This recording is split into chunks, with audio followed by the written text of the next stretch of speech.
Sydney Edison, who is an award-winning author of garden books and poetry, once was quoted as saying that gardens are a form of autobiography. I would also add that gardens are a reflection of a person's season in life as well. Over the years, I've had the privilege of hosting Oklahoma Gardening and being invited into many people's backyards to talk about plants. And as we've toured their gardens, it's inevitable that as we talk about plants, people end up revealing more about themselves. As we tour the gardens, it's often like they're turning pages in a scrapbook to share with me stories and memories. Today we are here at the Penley home where they're going to share their garden with us and also the story behind their garden and how it's a family affair.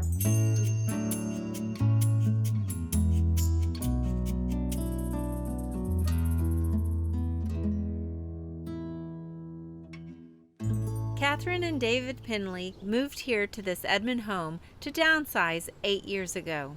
He, being the perfectionist, laid out the front yard with precise measurements, and Catherine, being the artist, let her creativity take control in the backyard. We came here 8 years ago, my husband and I, downsizing from 2 gardens, and we had a collection of about 30 iris and 35 lilies that we dearly loved. And this area here was all grass, and so we took up the grass and we planted 70 perennials in this little tiny area. It was very crowded, but we like to think of it as our little English garden. And then of course we had other things that we loved. We loved our water gardens. We had several fish ponds and lotus bogs, and so we decided just to have a lotus bog. And so we have 2 tiny little lotus bogs out here, one on each side of the steps. They are only about 36 inches in diameter, but it's amazing. We get about 14 big lotus blooms every year out of those 2 little bogs. Of course, we had to collect art. We have our Chihuly look that you'll see in the glass that we actually collected.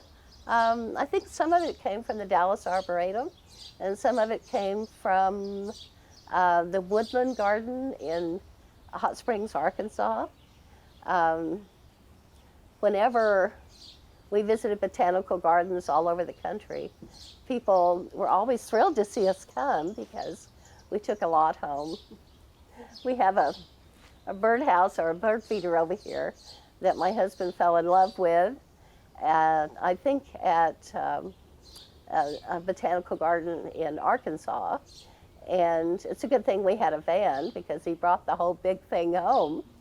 We have a joyful girl out in front. She's just crazy and fun and very artsy. She has a tendency to wear different jewelry for the different months and different sunglasses and decorations. There are a couple of other sculptures in this yard now, but you can't see them because they're dancing around and they're shorter than the plants. So, of course, we collected art all over. Today, Catherine loves sharing her garden. Last year, she opened it up to the master gardeners whom she still enjoys connecting with. You know, I decided that I wanted to retire when I turned 65.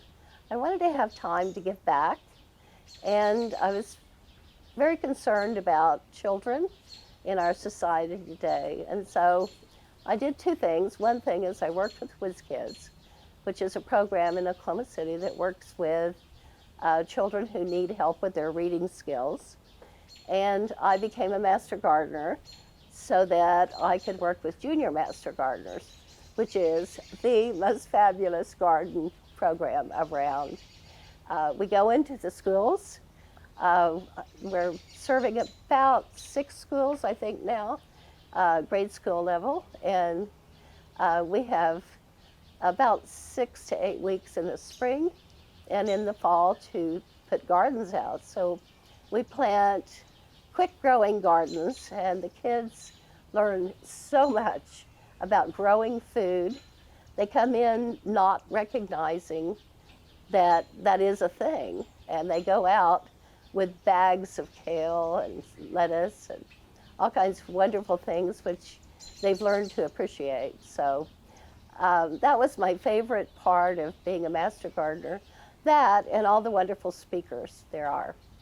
But even more, to Catherine, sharing her garden also means sharing her plants. Because we planted so many perennials, it's a constant effort to get rid of things. And so every spring we dig up hundreds of Rudbeckia and amaranth and daisies and all kinds of things and put them in little pots and give them away to people. So my daughter has a lot of Rose of Sharons, and we have learned that Rose of Sharons are not liked by deer.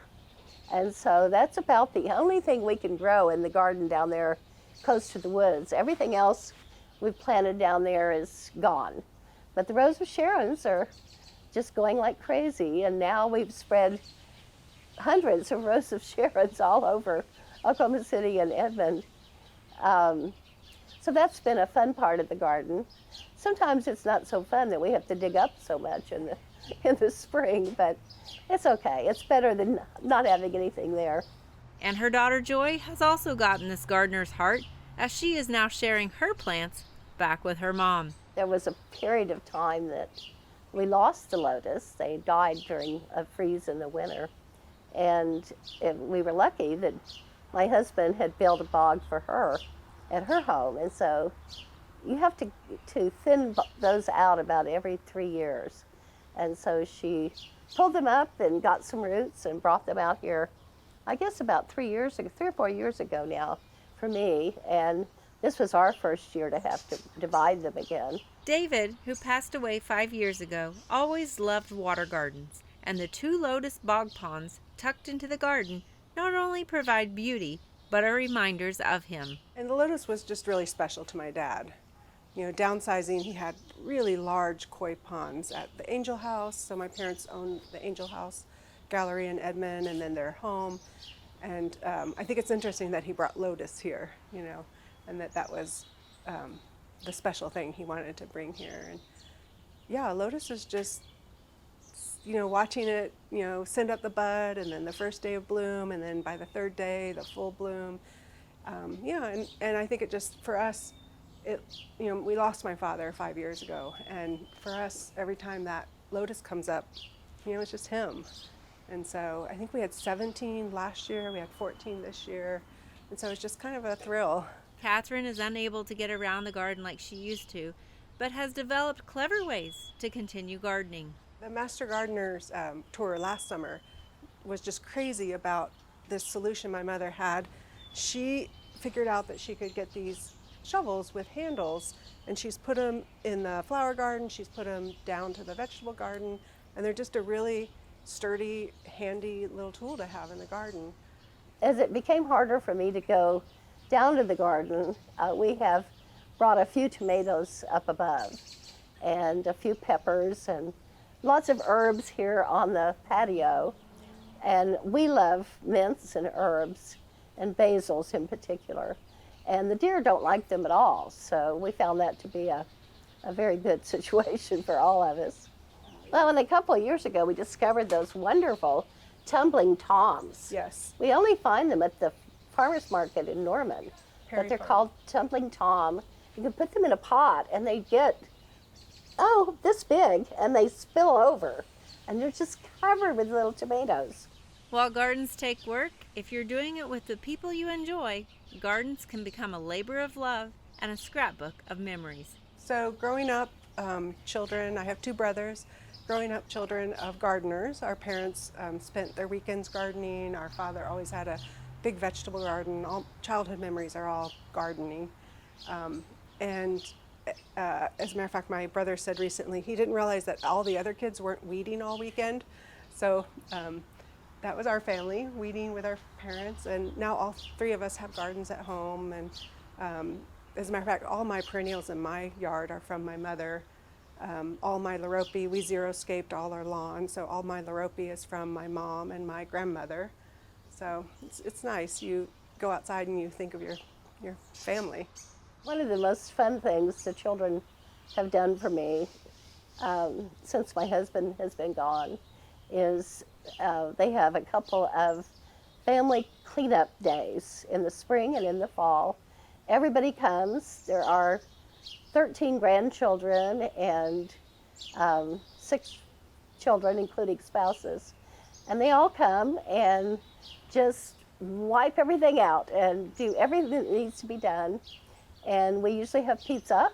And it's a wonderful way to share the garden again for your old mom.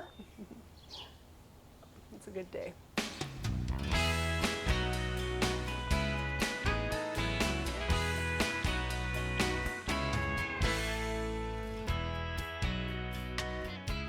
We hope you enjoyed this video as part of our Oklahoma Gardening YouTube channel. You can also find even more videos on the OK Gardening Classics YouTube channel. And join us on social media for great gardening tips, photos, and discussion.